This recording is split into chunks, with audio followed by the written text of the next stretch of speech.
Transformación es una palabra potente, un concepto poderoso. ¿Pero qué significa en relación a una sociedad? ¿Puede alterarse el DNA espiritual de una comunidad?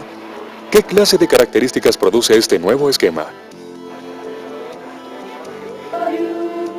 En este programa intentaremos responder estas y otras preguntas importantes. Visitaremos varias comunidades cuyas calles e instituciones han sido estremecidas últimamente por el poder del Espíritu Santo.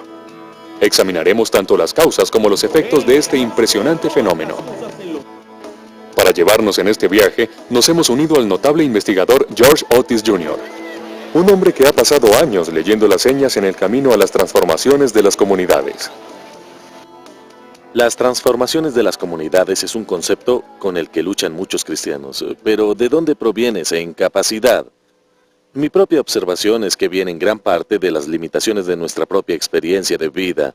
Si le pregunta a los creyentes que si han experimentado un revivir espiritual, la mayoría dirán que sí, o que si creen que el crecimiento a gran escala de las iglesias puede darse, e invariablemente le darán ejemplos específicos, pero lo que casi nadie ha experimentado, por lo menos en el mundo occidental, es una transformación profunda y completa de su comunidad, y como resultado, nos inclinamos a creer que no se puede obtener.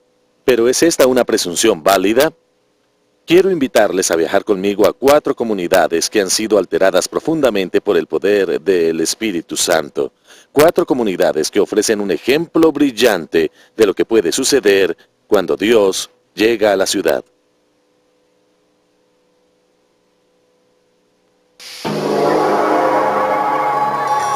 Cali, Colombia. Era muy conocida como la capital mundial de la droga, y junto con ello toda la violencia, corrupción y pecado de todo tipo que usted puede imaginar. La violencia empeoraba y la iglesia realmente sentía la presión de lo que estaba sucediendo. Esta es la Amazonía. Aquí está la Amazonía colombiana, esta es la Amazonía brasilera y aquí la peruana. Aquí es donde están muchos de los laboratorios de cocaína. Marcy y Randy McMillan son ministros veteranos que han vivido en Cali más de 20 años. Por lo menos 10 de ellos han pasado bajo la sombra de los infames varones de la droga. Ellos han visto los devastadores efectos del control implacable del cartel, y lo han presenciado en su propia vecindad.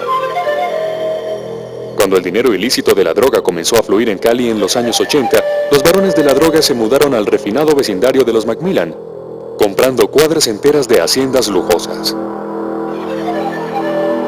Oye, Randy, este lugar aquí a la derecha es absolutamente increíble. Este muro parece medir de 3 a 4 metros de altura. ¿Quién vivía aquí? La familia Rodríguez Orejuela, que era la cabeza del cartel de Cali. Durante ese periodo controlaron el país y exportaron cocaína por casi $500 millones al mes. Increíble.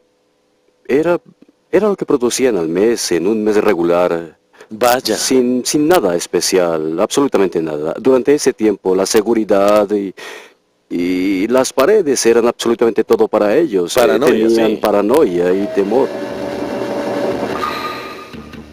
Durante años, Colombia fue el más grande exportador mundial de cocaína, enviando más de 100.000 toneladas de cocaína al año a Estados Unidos y Europa. La DEA llamó al cartel de Cali la organización criminal más grande, la más adinerada y la mejor organizada en la historia. Con millones de dólares a su disposición, su alcance era enorme, en especial en Cali. Verdaderamente controlaban la situación socioeconómica, la situación política y, en mucho, la situación religiosa. Terrible. En ese tiempo era el narcotráfico en Cali uno de los más poderosos en el mundo. Tú escuchabas que la gente se moría fácilmente. Si tú estrellabas un auto, si te salvabas y no te mataban los disparos o al conductor, era un milagro.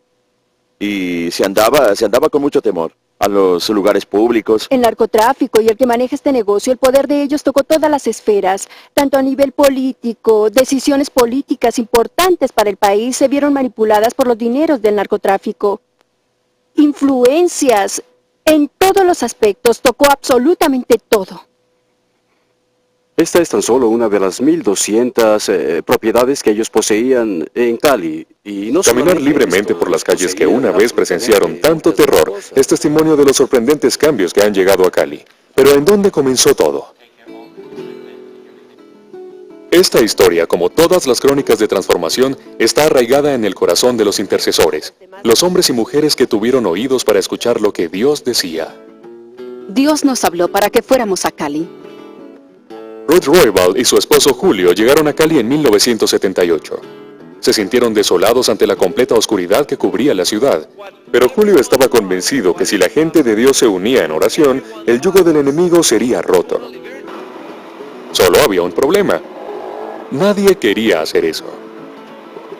En realidad, no había unión entre las iglesias. Usted hacía lo suyo y yo le decía que Dios le bendiga, hermano, que tenga un tiempo maravilloso en su iglesia, pero esta es mi iglesia y esto es lo que yo hago. En cuanto a la asociación de pastores, es que la asociación se reducía a ser una caja de cartón vieja con 20 o 50 folios viejos. Después de un desacuerdo, Julio se retiró de la ya debilitada asociación de pastores. Pero entonces se percató que estaba contribuyendo a la desunión. Dios le habló y le dijo, no tienes derecho a estar ofendido. Tienes que perdonar. Y él tomó ese mensaje y dijo que si él iba a representar a Jesús, él no podría sentirse ofendido. Julio regresó donde los pastores y les rogó que le perdonaran. Ellos no podían darse el lujo de continuar en desunión, no cuando la ciudad enfrentaba semejantes retos. Nos preguntábamos qué esperanza teníamos. Había tantas organizaciones internacionales, además de todas las autoridades colombianas luchando contra el cartel de Cali y nada había sucedido. Como estábamos preocupados, nosotros comenzamos a orar por esto, pidiendo a Dios que nos mostrara cómo orar, y Él nos llevó a comprender nuestras raíces espirituales. Para ver la perspectiva de Dios sobre la ciudad, las iglesias locales comenzaron a examinar la dinámica espiritual en sus vecindarios inmediatos. Lo que hicimos fue que Randy entregaba mapas de la ciudad. El gobierno la tiene dividida en diferentes áreas, en zonas. Dentro de esas zonas hay muchos vecindarios, así que dividíamos los vecindarios en esas zonas y de acuerdo al vecindario en el que se viviera, la gente tenía que regresar con información acerca de todos los problemas que ellos vieran. Problemas muy grandes en cada zona. Un problema que descubrieron fue la profunda influencia del ocultismo en la ciudad. Hasta los machistas varones de la droga eran activos clientes de médiums y guías espirituales. Había raíces muy fuertes de prácticas de ocultismo mezcladas con el liderazgo religioso y eso le daba a ellos el poder, aparte del poder que ya tenían con su dinero. A medida que se dirigían a fortines específicos dentro de la ciudad, los pastores de Cali sentían que Dios les guiaba a reunir a su gente para una noche de oración y culto. Hacer cosas juntos. Porque al comienzo el problema que había era que de pronto no funciona, de pronto la gente no va, no se puede hacer, los pastores no apoyan, a fulano no va a ir, a fulano eso no le gusta. En 1995 celebramos la primera reunión diciendo, ¡Cristo vive! Did you feel the mountains tremble? y oraron contra los principados y el poderío, oraron por la unión. Ellos creían ver que Dios ocupaba las iglesias. Y incluso el alcalde que había en ese tiempo Ser la ciudad que tanto hemos querido. subió a la plataforma, oró por Cali y dijo, Cali le pertenece a Jesucristo. 48 horas después del evento, los diarios locales publicaron en primera plana: ni un homicidio. Por primera vez en todo el tiempo que alguien recuerde, Cali había pasado todo el fin de semana sin un homicidio.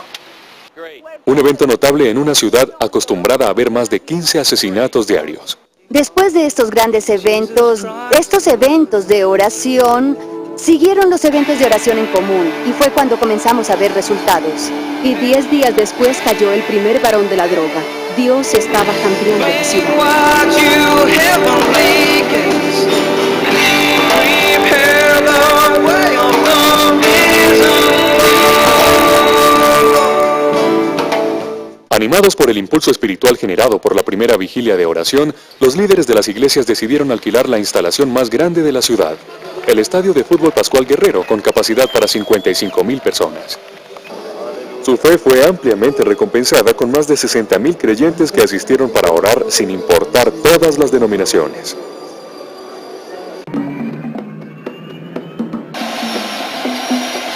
Durante el verano de 1995, el gobierno colombiano declaró una guerra frontal contra los varones de la droga. Se despacharon 6.500 comandos élite a Cali con las órdenes explícitas de atrapar a los líderes del cartel. Había 7 varones principales de la droga. 6 cayeron durante los 9 meses en que comenzamos a unirnos para orar. Toda la atmósfera espiritual de la ciudad de Cali ha cambiado. Mientras Julio se veía animado por la labor de Dios, encontraba oposición en su propio patio. Un vecino airado por disputas de derechos de propiedad amenazó con matarlo. Así que Julio dijo, voy a ayunar y a orar hasta saber qué está sucediendo. Así que estaba ayunando cuando al tercer día Dios le habló y le dijo, Él te hará gran daño, sin embargo de este acto va a emanar el renacer de Cali. Quiero decirles a todos que lo que estamos haciendo esta noche es muy peligroso. Él tenía una reunión con la Asociación de Pastores. Yo lo estoy esperando para una reunión de la asociación. Nos dijo que lo dejáramos. El conductor le decía, permítame llevarlo a la puerta, déjeme quedarme con usted. Mi papá dijo, déjame aquí, yo puedo caminar. Él salió y comenzó a caminar hacia la iglesia. 2 hombres esperaban para emboscarlo.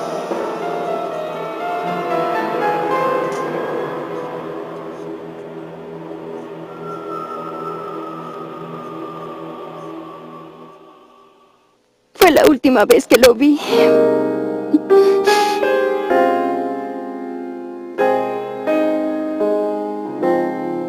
Recibí una llamada donde decían, acaban de matar a Julio.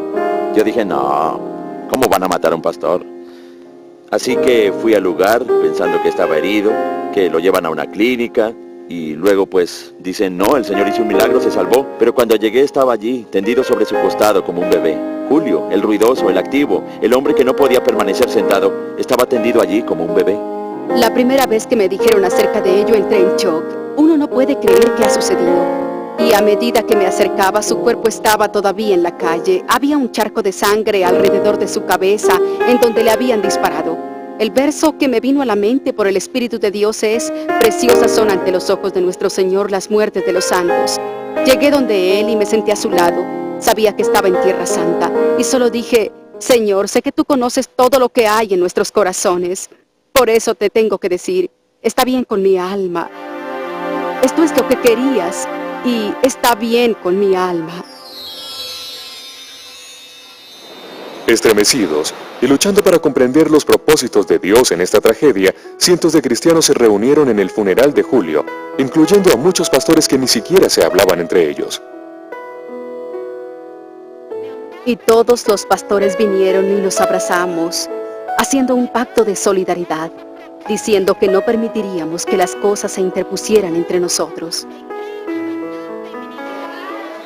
Hoy, este pacto de solidaridad involucra a unos 200 pastores y sirve como la médula de las célebres vigilias de oración de la ciudad.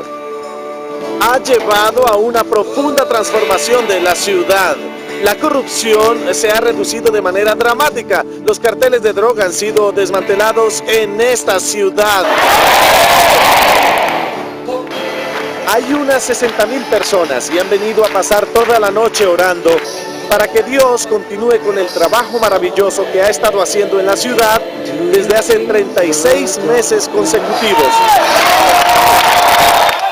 Mientras miles de exuberantes fieles iluminaban el interior del estadio, los grupos de seguridad se vieron obligados a devolver a 15,000 participantes a la entrada.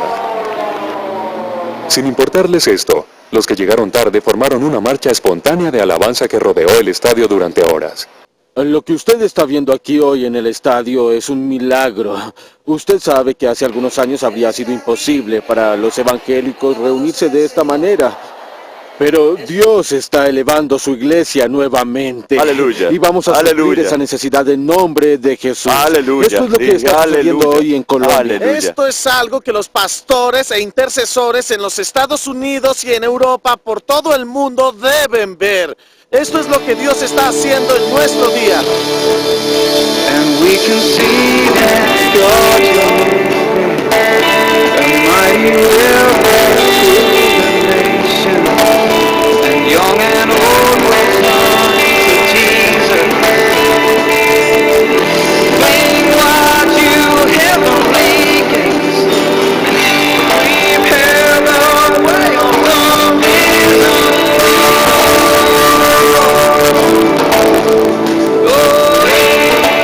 A medida que el reino de Dios ha descendido sobre Cali, muchos ciudadanos prominentes han entrado en relación con Cristo. Rafael Araujo Gámez es un importante comentarista deportivo de Colombia. Durante años él ha locutado encuentros de fútbol desde este estadio. Estoy aquí hoy porque desde hace aproximadamente 6 meses recibí a Jesucristo y vine a alabarlo y a estar con Él en esta vigilia. ¿Cómo se compara la emoción de lo que sucede en la vigilia con la de los encuentros de fútbol? Con la voz y la garganta. Aquí se goza y se vive con el corazón. ¿Se ha sentido como un hombre feliz en los últimos 6 meses? ¿Su vida ha cambiado desde que recibió al Señor?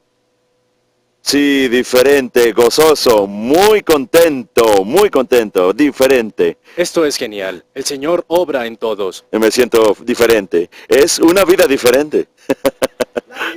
Mario Jinete es un abogado prominente y un conferencista motivacional cuyos programas de radio son escuchados por toda América Latina. Después de buscar paz en varias organizaciones de nueva era y autoayuda, finalmente la encontró en Cristo. Yo creo que definitivamente, aunque soy un bebé espiritual, la respuesta está aquí en la Biblia. Y yo siento que perdí 41 años, pero también sé que hay un plan de Dios y que Dios me tiene que tener a mí para cosas grandes. A su servicio. La nueva pasión de Mario es aprender los caminos del Señor y servirle a través de los medios. Es como yo quiero. Está bien, Padre Celestial, que sea así. Es como tú quieres. Ya va a ser como tú quieres. Pero úsame. Yo quiero servirte. De repente las personas que no han sido salvadas están viniendo al lugar. Oye, ¿qué tenemos aquí? ¿A dónde vamos? ¿Qué esperanza hay? Aquí hay corrupción, hay fraude. En cada lugar hacia donde miro llego a una calle sin salida y de repente están diciendo, tiene que haber una respuesta, debe existir una respuesta. Y al combinar eso con un dicho de la iglesia, hay una respuesta, lo que resulta es una explosión. Hasta los oficiales de la ciudad reconocen los efectos positivos del Evangelio. Los oficiales del gobierno le decían al presidente de la Asociación de Pastores, escuche, nosotros necesitamos más de ustedes en el gobierno, necesitamos gente honesta como ustedes. Y el alcalde les dijo, no puedo cobrarles por utilizar el estadio, porque ustedes nos hacen un favor. Así que ahora miran a la iglesia como algo que realmente trae cosas buenas. Cuando las iglesias locales querían ofrecer una alternativa espiritual a la tradicional Feria de Cali, un evento de 10 días acompañado usualmente por excesos alcohólicos, los oficiales de la ciudad estuvieron de acuerdo. No solo le darían a los cristianos el uso gratis del velódromo de 22,000 asientos, también pagarían por publicidad, el apoyo de sonido y la seguridad. Esta nueva acogida del Evangelio está afectando a todos los niveles de la sociedad. Pero hoy en día, ya la gente de arriba está aceptando que el Señor es una necesidad de nuestras vidas. Y ya no lo toman como algo ridículo, porque es que antes lo tomaban como algo ridículo. Era un chiste, hablar del Señor era un chiste. Era el peor tema que uno podía poner en una reunión. Hoy en día no, ya en una reunión uno puede tener.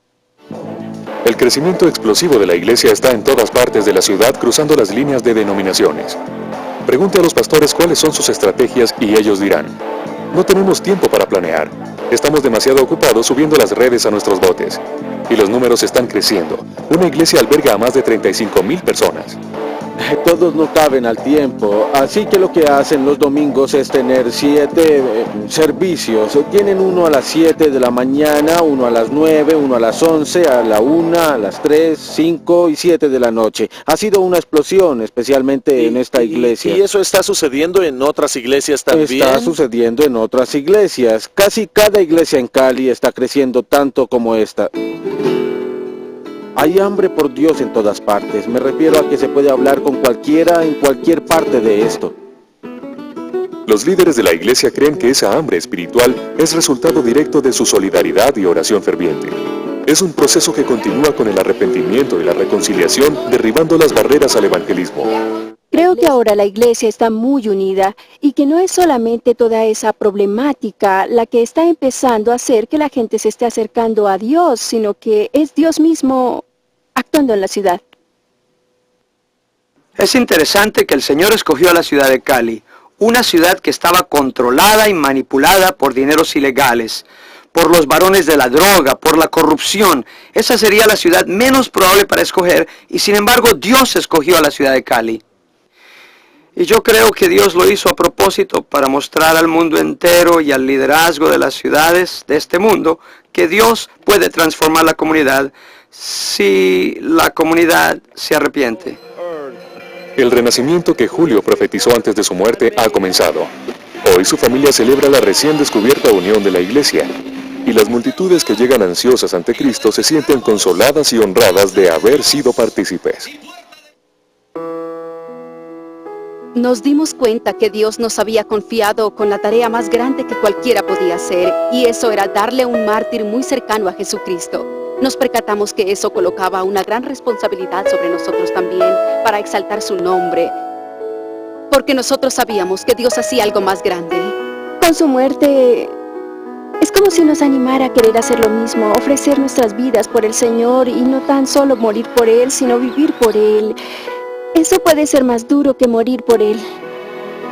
¿Uno siente como si parte de esa visión que tu padre tuvo vive a través de ustedes?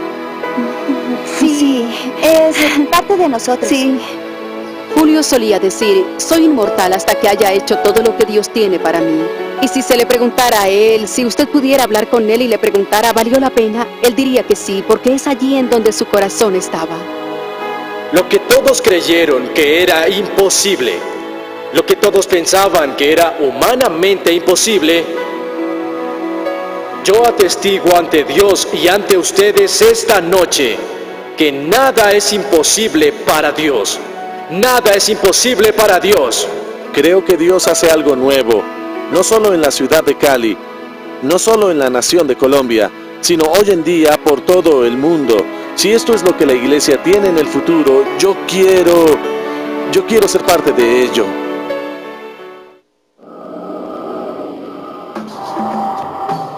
Kiambu, Kenia. Kiambu era una población que tenía una historia muy mala. De hecho, tenía la peor historia en nuestro país. Era muy conocida en términos de asesinato, violación y violencia. La población no estaba creciendo. Debido a la mala reputación de la población, nadie quería ir allí.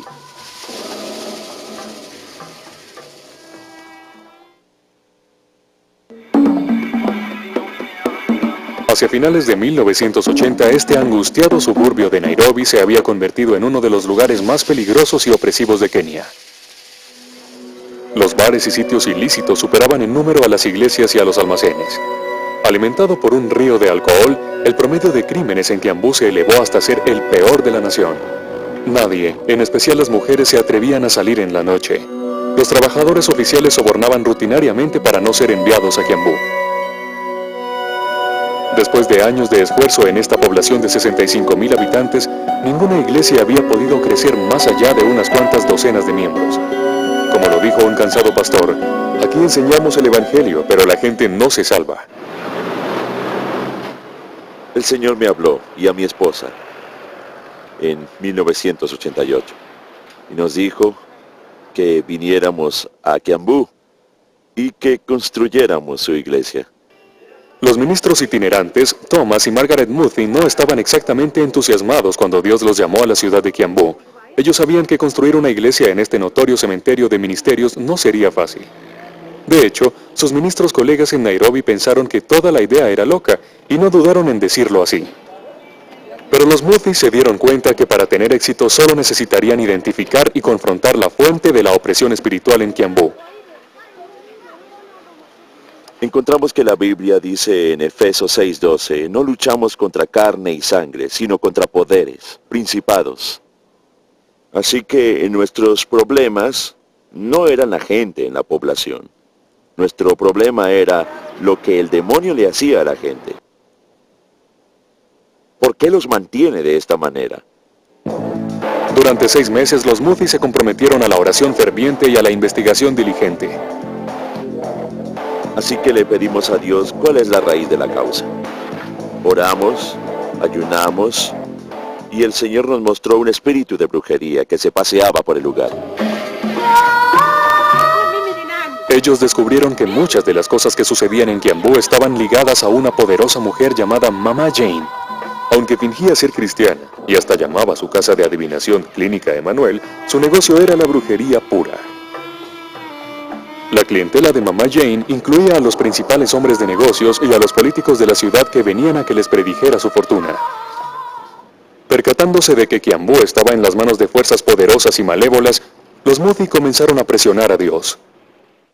Al final de 6 meses, recibimos la seguridad en nuestros espíritus de que el poder espiritual sobre la ciudad había terminado.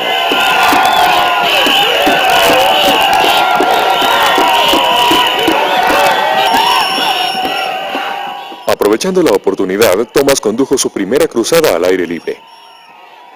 Hacia el final de la primera semana, más de 200 personas habían entregado sus corazones a Cristo. Pronto las curaciones y las conversiones eran algo común. Cuando el ayuntamiento municipal ya no podía acomodar a la multitud, Thomas mudó su congregación al sótano de un almacén cercano.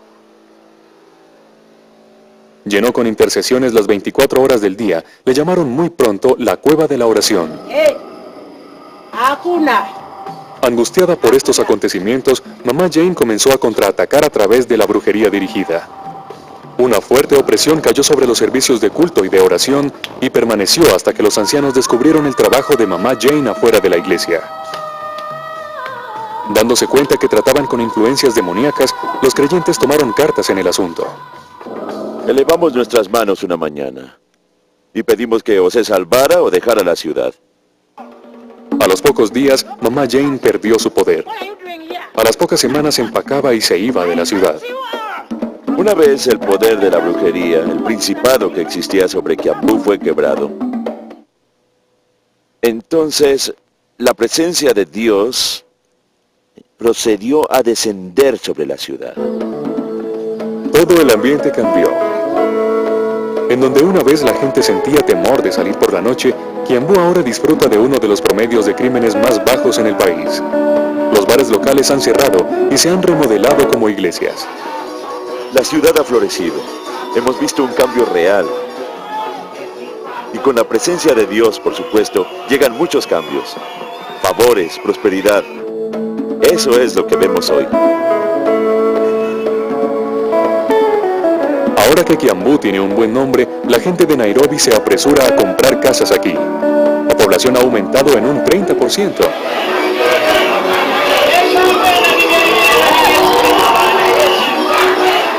También hubo un dramático incremento en el número de conversiones. La caverna de oraciones de Kiambu, conocida también como la Iglesia de la Palabra de la Fe, ha crecido en más de 5,000 miembros. Nada mal para una ciudad cuyas anteriores congregaciones promediaban de 30 a 40 personas. Estamos viendo a Dios hacer grandes cosas en esta ciudad. Estamos viendo vidas cambiar. Los criminales vienen a Jesús, prostitutas, ladrones, todo tipo de personas vienen a Jesús. Como anota Thomas, la receta para el éxito continuo debe incluir a la oración. La oración es comunicación con Dios. Es así de sencillo, es hablar con Dios, quien tiene el poder para lograr cambiar las situaciones. Ahora hay tanta oración en este lugar que nos ayuda no solo a mantener lo que hemos ganado, sino también a lograr más terreno.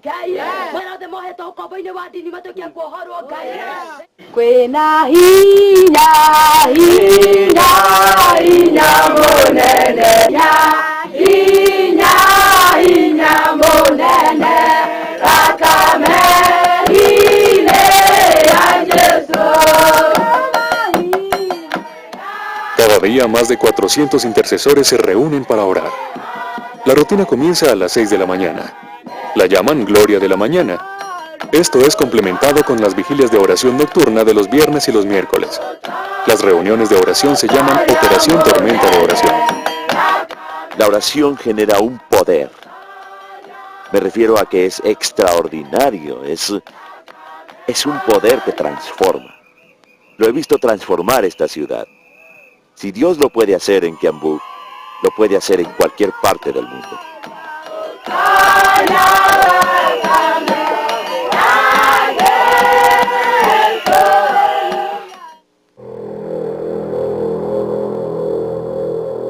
Hemet, California. Esta ciudad se encontraba en problemas serios. Había mucho satanismo, brujería. Teníamos a los Munis en el valle, a Maharishi Mahesh Yogi, instalaciones de meditación trascendental y la iglesia de Cientología. Descubrimos que éramos la capital de la manufactura de anfetaminas en la costa oeste. Había un espíritu de competencia que reinaba y gobernaba dentro, no solo de las iglesias, sino también influenciaba a los pastores a la cabeza de esas iglesias. Durante años, esta somnolienta comunidad de retiro cerca de las montañas San Jacinto era conocida como un cementerio de pastores. La gente venía al valle a vivir una vida de reposo y quería que se le dejara tranquila. Pero bajo este sereno estilo de vida había un lado más oscuro. Los problemas de la comunidad tenían una base espiritual. El valle estaba imbuido en actividad de ocultismo y sectas. Los cultos no eran el único problema. Las pandillas juveniles del vecindario azotaron el suburbio de San Jacinto por décadas. La iglesia de la Asamblea de Dios del pastor Gordon Houston está ubicada en la misma calle que es el hogar de la famosa pandilla de la calle Primera. Hay chicos cuyos padres y abuelos fueron parte de esa pandilla, así que de alguna manera esto se ha perpetuado a través de generación en generación. El peligro era tan grande alrededor de la calle Primera que la policía se negaba a ir allí sin refuerzo. Recibimos una llamada en la mitad de la noche. Eran las 2 o 3 de la madrugada. Gordon vio directamente la naturaleza destructiva de la pandilla cuando su iglesia fue atacada una noche. Y en la base, en el interior, había un gran charco de sangre. Era muy, muy grande. Y fue entonces cuando la policía nos dijo quién había roto la ventana. Era uno de los miembros de la familia de la casa justo al otro lado de la calle, quien era una parte central a la estructura de la pandilla aquí en San Jacinto. Resultó que el Valle Hemet era también un gran centro de producción de drogas. Por lo menos 9 laboratorios de metanfetaminas operaban en la zona. Todo los beneficiaba, desde un clima seco, la ubicación lejana y una amigable fuerza de la ley. Yo he tenido oficiales de la ley que han transportado metanfetaminas para mí. Y lo han hecho en sus autos policíacos. En un mes, Sonny cocinaba con frecuencia suficiente metanfetamina para suplir a 1 millón de personas. La mayoría del polvo nefasto salía de la ciudad oculto en láminas de construcción. El cambio espiritual de Hemet no vino con facilidad. Ni los Beckett ni los Houston eran entusiastas del valle. Yo nunca quise estar aquí. Estamos en medio de la nada, a 28 kilómetros de la autopista más cercana. Mi esposa y yo teníamos nuestras maletas emocionales empacadas, esperando el momento en que Dios, de alguna manera, nos llamara a salir del valle. Los Houston ni siquiera desempacaron sus maletas cuando llegaron a la ciudad. Teníamos a nuestro bebé de 6 meses en un auto sin aire acondicionado, con asientos de vinilo, y conducíamos por la calle. Le dimos una mirada a la iglesia y dijimos, no, muchas gracias. Dios comenzó a hablarnos a mi esposa y a mí. Un día me dijo, ¿estarías dispuesto a pasar el resto de tu vida en este valle por mí? Y Dios no podría haberme hecho pregunta peor. ¿Pasar el resto de mi vida en un valle que no me gustaba, que no me importaba y del que yo no quería ser parte? Y Dios dijo, no, tengo un plan. Si te comprometes con este lugar, tengo un plan. Los Beckett silenciaron las voces que les surgían a abandonar Hemet al comprar un lote en el cementerio en las afueras de la ciudad. Yo dije, a menos que Jesús regrese, esta es mi tierra. Aquí comienzo y es mi compromiso. Lleno con una nueva pasión por su comunidad, Beckett se unió a varios hombres para una noche de oración y ayuno en una cabaña en una montaña cercana. Probó ser una experiencia poderosa.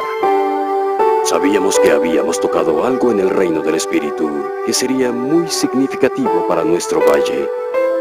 En ese punto las cosas comenzaron a escalar de manera espiritual.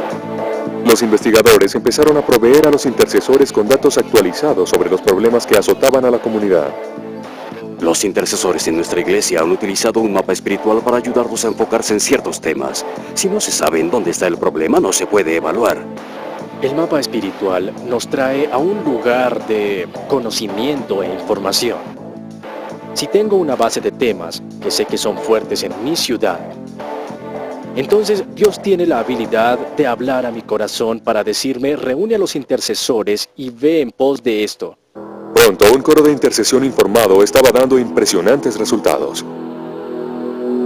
La membresía a los cultos, una vez una seria amenaza, ha caído a menos de 0.3% de la población. La iglesia de Cientología todavía está presente, pero muchos otros grupos desaparecieron hace rato. El centro de entrenamiento de la meditación trascendental se incendió literalmente. Poco después que los creyentes oraban por su retiro, un incendio forestal comenzó en las montañas en el lado occidental del valle. Quemó tan solo esa instalación y no tocó ninguno de los edificios a los costados. Las pandillas son otra historia de éxito. Cuando yo comencé aquí, los que trabajábamos los turnos de noche, podíamos sencillamente acampar aquí en la calle principal en donde están los bares e ir a una pelea y a otra, llevando gente a la cárcel toda la noche. Y actualmente eso no sucede. No hace mucho tiempo, uno de los líderes de la pandilla de la calle Primera irrumpió durante uno de los servicios en la iglesia del pastor Gordon Houston. Yo estaba de pie predicando y veo venir a este pandillero todo tatuado. Viene caminando hacia la plataforma con bastante fuerza intensiva. Yo no sabía lo que estaba pasando. Así que seguí predicando hasta que se acercó. Él se detuvo, me miró y sencillamente dijo, quiero ser salvado ahora mismo. Pronto todos los habitantes de la casa de la pandilla de la calle Primera se habían convertido. Y uno de sus primeros actos fue borrar el graffiti de las paredes de la iglesia. Todos oramos pidiendo a Dios que nos permitiera ver su familia acercarse al Señor, que nos permitiera ver a los chicos libres de droga y salvados. Y Dios lo hizo, toda la familia, todos los chicos, todos vinieron a conocer al Señor, salieron de la actividad de la droga y de la pandilla. En verdad está cambiando, es sorprendente ver el cambio. De acuerdo a Sony, el negocio de las drogas de Hemet ha disminuido en un 75%. Él da mucho crédito de ello a los intercesores. Tomaron una corporación multimillonaria en dólares y la hicieron correr prácticamente con la cola entre las piernas. Sí. El mismo Sony fue detenido por el Espíritu Santo camino a cometer un asesinato. Mientras conducía para encontrarse con su víctima, sintió que algo se apoderaba del timón y terminó en el aparcadero de la iglesia La Morada de Bob Beckett. Así que salí del auto, tenía una pistola en el asiento, cubierta con una cobija, la cual tenía silenciador. Y de pronto, Dios mío, yo pensé, ¿qué estoy haciendo? Así que me acerqué a la oración y ya todo terminó desde ese momento. Ese fue el principio del viaje de Sony a casa. Un viaje que dice que aconteció gracias a la oración. Si Dios puede hacer esto por mí, lo puede hacer por cualquiera, porque yo estaba perdido y esta ciudad tiene a muchas personas orando. Los traficantes de drogas y los miembros de las pandillas no son los únicos que se están salvando en el Valle Hemet. La asistencia a la iglesia es ahora de un 14%, el doble de hace 10 años. We lift up a shout, a victory shout. We've overcome by the blood of the Lamb and the word of our mouth. Ahora tenemos un alcalde que profesa, un jefe de policía que profesa, un jefe de bomberos que profesa, un gerente que profesa, y así en todos los rangos. Últimamente en todas las conversaciones me dicen, no sé cómo lo hicieron, fue grandioso. Yo siento que Dios me llamó para esto y no me ha dicho que me retire, no ha cerrado la puerta. En cambio, lo veo abriendo puertas a más iglesias, a más gente, a más cristianos para unirnos. Y yo digo, sé que quieres cristianos en el liderazgo, ahora los tienes, ahora tienes que apoyarlos. Y la única forma de apoyarlos es a través de la oración. Beckett calcula que un 30% de la fuerza de la ley de la localidad y un número excepcional de profesores de secundaria, entrenadores y rectores ahora son creyentes. De hecho, durante los últimos años, casi el 85% de todo el personal de la escuela distrital ha sido cristiano. Usted lo dijo, Dios le ha dado un giro al sistema de las escuelas, y para anotar nosotros solíamos ser el hazmerreír de las escuelas distritales.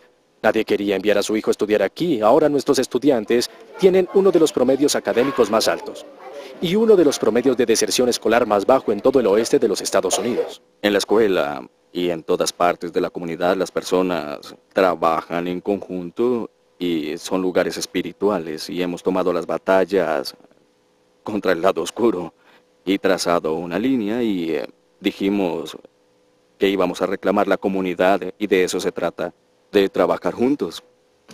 Y las iglesias en el valle dejaron de rivalizar para acercarse en unidad. Ahora, nuestras iglesias son paredes de piedra viva. Ya las iglesias no compiten, estamos intercambiando púlpitos entre nosotros. Tenemos bautistas en púlpitos pentecostales y viceversa. Luteranos con episcopales. Ha cambiado la vida de la iglesia, ha comenzado a tejer una tela en vez de un hilo perdido. Quiero que entres en mi corazón.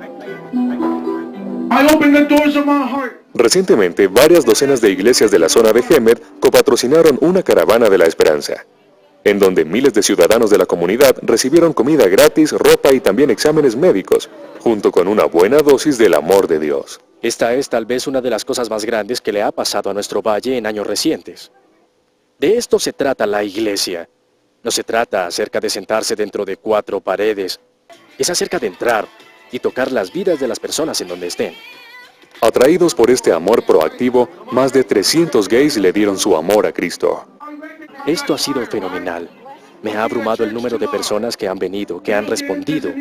Esto es algo que sencillamente no se podía hacer con una sola iglesia.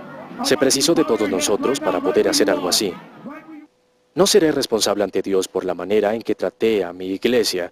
Seré responsable ante Dios por cómo fui pastor de mi ciudad. Y ahora la atmósfera en nuestra ciudad ha cambiado por completo. Reconocemos que está construyendo personas, no construyendo una iglesia. Este no es un tema de crecimiento de la iglesia, es de crecimiento del reino. And here we see that God moving. The time of Jubilee is coming. When young and old return to Jesus.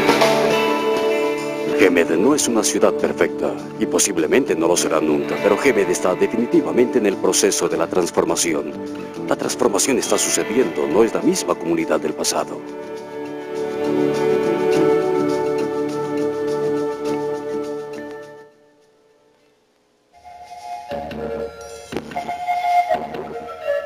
Almolonga, Guatemala. Almolonga era una aldea pobre en extremo.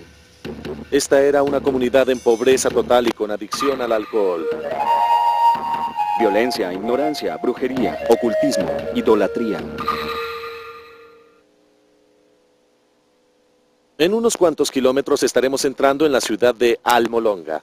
Los 20.000 habitantes de la ciudad han realizado una selección consciente de cortar la continuidad con su adoración ancestral a los espíritus. Como consecuencia, Almolonga es hoy en día una de las poblaciones más limpias y prósperas de este país. Guatemala es una ciudad de iglesias.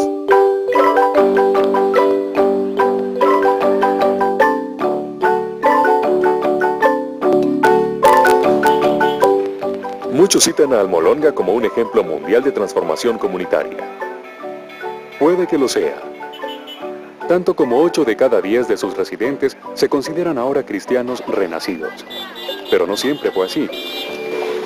Hace tan solo 20 años, Almolonga era un lugar oscuro y peligroso. Sufría de pobreza, violencia e ignorancia. Y además, el alcohol era el problema principal. Si usted hubiera ido a Almolonga hace 20 años a las 7 de la mañana, por ejemplo, y caminara por sus calles, habría encontrado muchos hombres caídos en las calles porque estaban totalmente ebrios. Había muchas cárceles porque había demasiados problemas. El jefe de la policía, Donato Santiago, recuerda que la gente siempre estaba peleando. Los oficiales construyeron 4 cárceles, pero ni siquiera así podían contener el problema. El exceso de prisioneros era enviado de manera rutinaria a una ciudad cercana. La violencia doméstica era especialmente pronunciada. Hablé con una mujer que me dijo que si no le gustaba la comida que preparaba, su esposo la golpeaba y sencillamente la arrojaba fuera de la casa. El pastor Mariano Riscaje, uno de los principales líderes del cambio espiritual de Almolonga, tiene recuerdos parecidos. Crecí en la miseria. Y no solo yo, sino también todas las personas, los que somos habitantes de Almolonga. Todos nuestros jóvenes En un esfuerzo por aliviar su sufrimiento, muchos de los pobladores hacían pactos con deidades folclóricas como Pascual Bailón, el Señor de la Muerte, y Maximón, un poderoso santo patrón. Maximón era el ídolo más importante en Almolonga. Cuando los españoles llegaron a Guatemala hace 500 años, encontraron que los indígenas estaban dispuestos a negociar ciertas cosas, pero que definitivamente había algo que no estaban dispuestos a negociar. Era Maximón. Era un ídolo demasiado importante para ellos. Este sincretismo creó un poderoso lazo. Aunque Maximón tomó la forma de un muñeco de madera, el espíritu detrás del ídolo sostenía un tenaz poder sobre la gente de Almolonga. Porque Maximón, si uno lo ve, es una máscara con un cuerpo de paja. Durante esos días oscuros al evangelio no le iba bien. Evangelistas extranjeros eran lanzados del pueblo con piedras o palos, mientras que pequeñas iglesias locales también eran apedreadas. Los cristianos evangélicos eran una minoría despreciada.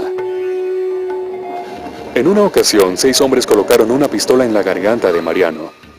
A medida que comenzaron a apretar el gatillo, él solicitó en silencio protección al Señor. Cuando el martillo golpeó, nada sucedió.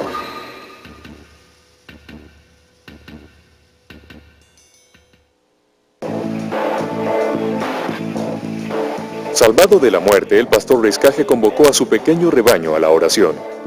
Era hora de romper el dominio de la violencia, la superstición y la pobreza.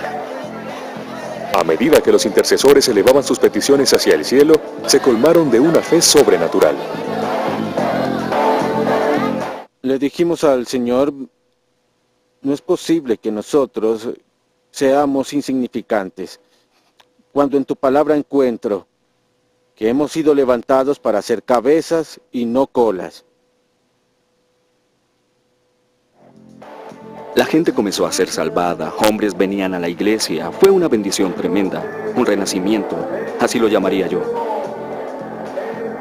Después que muchos signos y maravillas empezaron a suceder y muchos servicios de liberación de la opresión demoníaca, las iglesias crecieron. Is it true today that when people pray, cloudless skies will break, kings and queens will shake? Yes, it's true, and I believe it. Una sanación dramática involucró a una mujer llamada Teresa. Un procedimiento médico mal realizado había conducido al inicio de una gangrena. Sus órganos internos se descomponían. Sí, yo sentía un dolor fuerte y no podía caminar.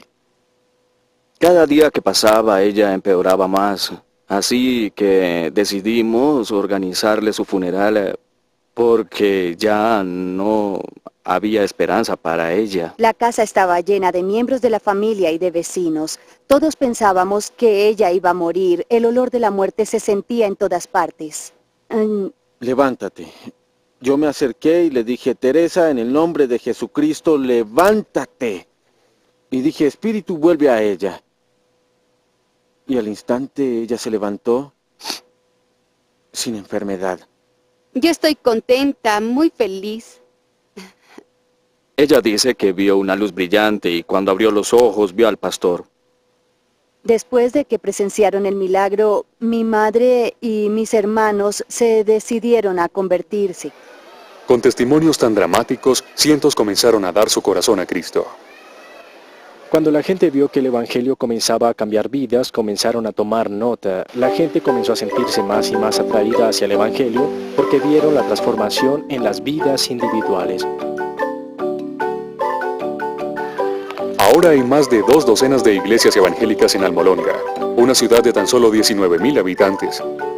La iglesia del Calvario de Mariano Riscaje acomoda a 1,200 personas y casi siempre está llena. Pero la presencia del Espíritu Santo no se mide tan solo por el crecimiento de la iglesia. Un paseo a través del activo distrito comercial de Almolonga revela el impacto de la transformación social. Las calles y los edificios son llamados por lugares bíblicos.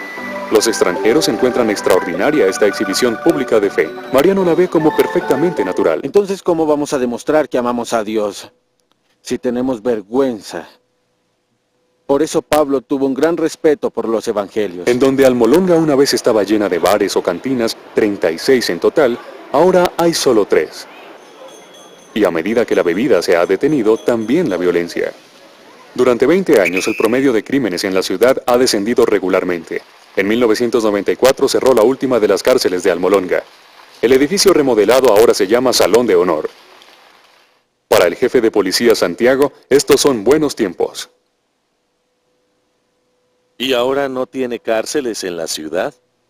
No, ya no hay. No hay nada. Sí. ¿Por qué? ¿Porque no las necesitan ahora? No, porque no hay gente que cometa delito. Es una ciudad muy tranquila ahora, ¿no? Sí, no hay más heridos como antes.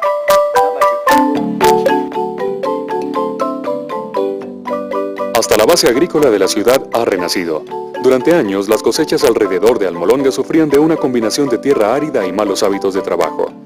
Pero a medida que la gente se volvía a Dios, ha visto una sorprendente transformación de la tierra. Almolonga se convirtió en un valle muy fértil.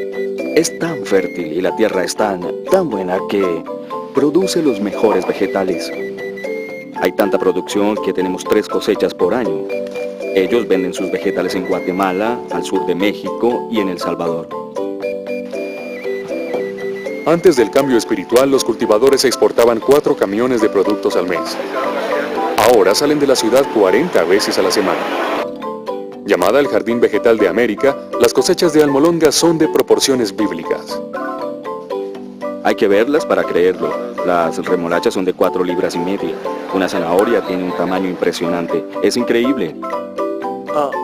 Miren, estas zanahorias son mucho más grandes que mi brazo. Yo diría que esta tierra es demasiado fértil. Intrigados por las dimensiones de estos vegetales y del aumento del 1000% en productividad agrícola, investigadores de los Estados Unidos y otros países extranjeros han venido a Almolonga a aprender el secreto. Pero la respuesta no es la que ellos esperaban. La sabiduría que Dios le ha dado a los granjeros en Almolonga produce mejores cosechas que los métodos científicos y los granjeros dan gracias a la gloria del Señor constantemente por producir un producto tan abundante. Antes, cuando yo recogía los rábanos, tomaba 60 días, pero cuando Dios vino a la ciudad solo tomó 40, y ahora con frecuencia solo toma 25. Se puede observar un paralelo entre la fe de la gente y la mejoría del suelo. Al mismo tiempo que la gente comenzó a creer en Jesucristo como Señor y Salvador, al mismo tiempo los vegetales comenzaron a crecer. Empezaron a tener preocupación de trabajar. Entonces, cuando ellos empezaron a trabajar, empezaron a tener dinero. Los granjeros pagan en efectivo por grandes camiones Mercedes y después los revisten con frases cristianas. Es maravilloso. Y es el resultado del Evangelio transformando una comunidad.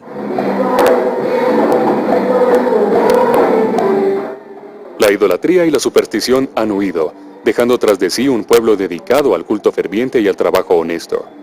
El estoicismo tradicional ha dado lugar a una exuberancia sentida de corazón.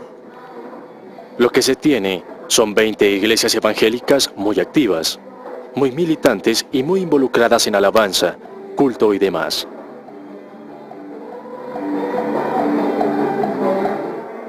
A pesar de su éxito, los creyentes en Almolonga no tienen intención de desfallecer. Muchos ayunan 3 veces por semana y continúan con su asalto a las fuerzas de la oscuridad a través de la oración y el evangelismo. A medida que las ciudades vecinas celebran el Día de los Difuntos, la gente de Almolonga sale en masa a honrar al Dios viviente.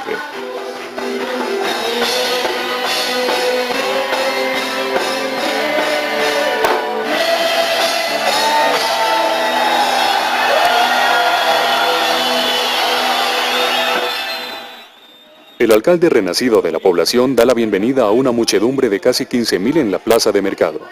Se reunieron para orar por una continua expansión del Evangelio en su valle y alrededor del mundo. Pero hay que pagar un precio. El único precio que hay que pagar se llama santidad, consagración. Hay que orar y hay que ayunar. Creo que en muchos casos cuando hablamos de la transformación de la comunidad, tenemos que batallar con la incredulidad. ¿Son nuestro Dios y su Evangelio lo suficientemente poderosos como para impactar en verdad a nuestra comunidad? Almolonga nos enseña que sí. Había una comunidad entregada a la idolatría, a la brujería, al alcoholismo, familias disfuncionales. Y ahora tenemos una comunidad transformada. Esa es una buena imagen para nosotros. Si Dios puede hacerlo aquí, puede hacerlo en mi comunidad. Dios nos ha levantado y si nosotros no aprovechamos esta oportunidad que Dios nos dio, ¿qué van a hacer los que vienen después? Es un hermoso espectáculo ir y ver el efecto del Evangelio, porque se puede ver y eso es lo que queremos para nuestras comunidades, nuestras ciudades y nuestras naciones. Durante la última hora hemos viajado por el sendero de la transformación de la comunidad, a través de vecindarios en 3 continentes, y a lo largo del camino nuestros ojos han festejado la labor de Dios en nuestras vidas individuales y estructuras sociales completas. Y ninguna de estas historias ha sido una aberración. Más bien, son reflexiones de una intención divina. Son la forma en que las cosas deben ser. Nuestra travesía nos ha enseñado que hay pasos que podemos y debemos tomar para posicionar nuestras comunidades para una visita del Espíritu Santo. Estas incluyen pedirle a Dios que aumente nuestro apetito por las cosas que atraen su presencia, más notablemente unidad, santidad, fe y humildad. Al mismo tiempo debemos cultivar una cosecha de líderes perseverantes cuya visión colectiva para la comunidad es tamizada por intercesión informada y sostenible. Lo que Dios ha hecho en Cali, Quiambú, Hemet y Almolonga es en realidad glorioso, pero es tan solo un indicio de la historia que ahora aparece sobre la faz de la tierra. We lift up a shout, a victory shout. For we've overcome by the blood of the Lamb and the word of our mouth. We've declared war in the name of the Lord. We've laid down our lives that the triumph of Christ may resound in the earth. We lift up a shout, a victory shout. For we've overcome by the blood of the Lamb and the word of our mouth. We've declared war in the name of the Lord. We've laid down our lives that the triumph of Christ may resound in the earth. We've laid down our lives that the triumph of Christ may resound in the earth.